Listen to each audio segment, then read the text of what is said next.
Hey guys, welcome to my corner. I'm in a corner.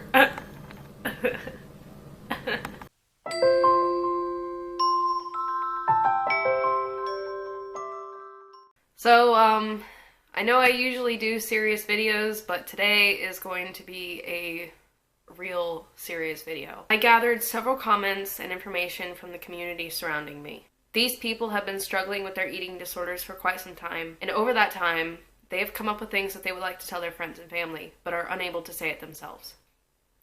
I am honored to be the voice for those who do not have it. If you or someone you know is struggling with an eating disorder, you can feel free to share this video with your friends, family, loved ones, whoever, if you think it'll help you or if you think it'll help them understand you a little bit better. This is also a message that I would like to put out for those who know me personally. Most people don't know the reality of eating disorders, nor do they even understand them at all. The misconception about eating disorders is that people don't understand it's a real mental illness. They think it is but a phase, or simply depression, and some people don't understand why people like us struggle with food so much. Eating disorders have the highest mortality rate of any other mental illness out there. We know we are dying. We know we are killing ourselves, but we cannot just simply stop. This is 45 things that people with eating disorders want our loved ones to know. Recovery does not mean you're better. It does not mean you no longer have an eating disorder. It will always stick with you. It is a mental illness and it doesn't just go away. You can seek help and you can seek therapy for all mental illnesses, but it'll never be cured. Our brains tend to twist most things that you say into something negative. For example, wow, you're looking so much better. In my head, I'll probably turn that into, great, so I don't look sick enough. Or, you're not fat. In my head, that means, well, I'm not thin either. We feel incredibly guilty for our eating disorder behaviors. Saying just eat or forcing us to eat will only make matters worse. Food is scary. Please, just give us some time. It is a serious addiction and it can get so much worse over time. We are addicted to numbers and we are addicted to control. It is like having a drug addiction and reaching for recovery. The only difference is we need food to survive and we have to try to find a healthy way to balance it. That's what recovery is about. Please don't be angry with us if we have slip-ups or if we relapse. We are already angry enough with ourselves. You can't just fix us. A lot of things tend to trigger us, even if they don't seem very triggering. But please, please don't feel like you need to walk on eggshells with us. We are human. We all make mistakes. Giving us ultimatums, or forcing us impatient, or forcing us to get help does not make us want to recover. Nothing you do will make us want to recover. We have to want that for ourselves. I love this one. Looking the part is only a symptom. Telling us that we don't look like we have an eating disorder is beyond triggering. I may not be skin and bones, I know I'm not, but telling me that I don't look like I have an eating disorder makes me want to continue the process further. When it comes to going inpatient, that means forcing us into a hospital. It will only result in temporary recovery and we will most likely resent you for it. Once we get out of the hospital, we will probably relapse because that shit just doesn't last. For some people it might, but for most people that's generally the case. We know what we're doing to ourselves. We don't need you constantly reminding us that we're killing ourselves. It isn't always about being skinny. It has more to do with anxiety, control, trauma, or deep-rooted issues in the mind. Some people were just born with this. Eating disorders are extremely obsessive. Even if it doesn't seem like it is overrunning our lives, it most likely is. And we are either thinking about it or trying not to think about it on a daily basis. Please do not judge us. This is an illness that affects our everyday life. We are not our illness.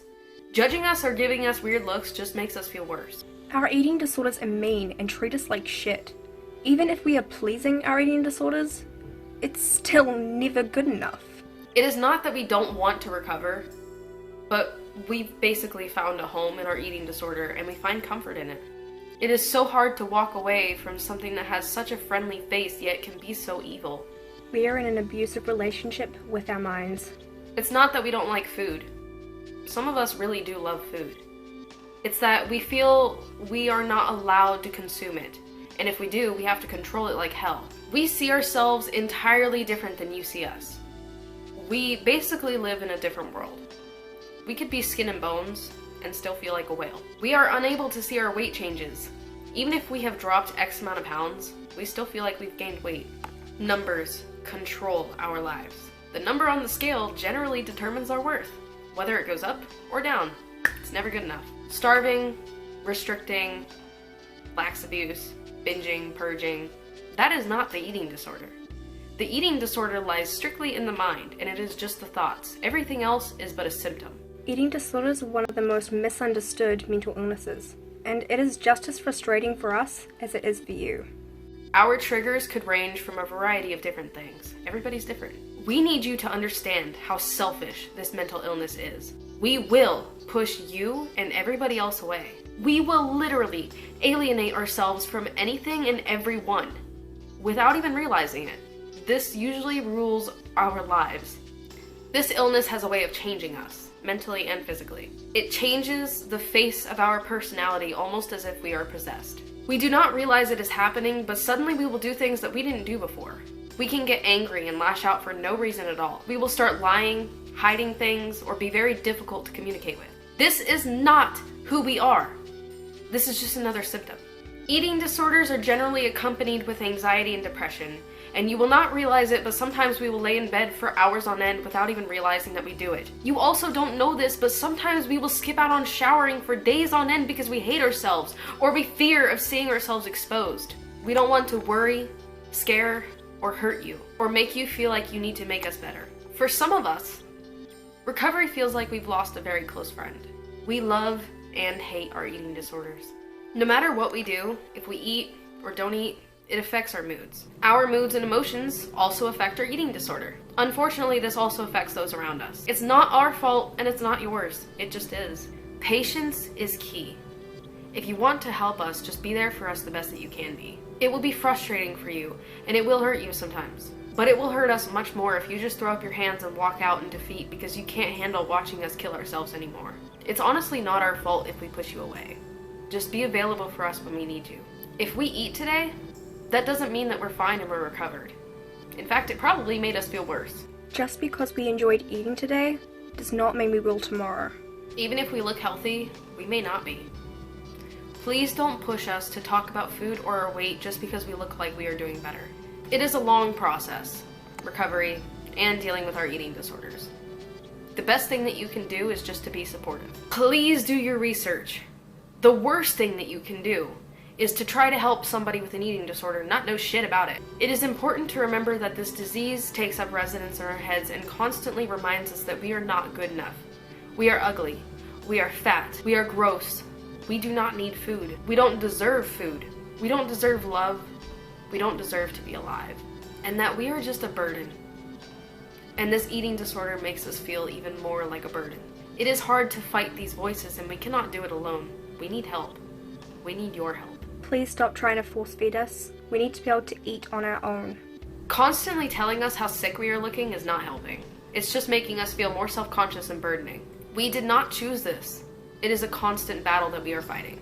Telling us that we make you worry about us just makes us feel guilty and more undeserving. It's one thing to voice your concern and want to help. It's an entirely different thing to put all that weight on us and make us feel pressured to get better. It may force a fake recovery and we could start lying to you.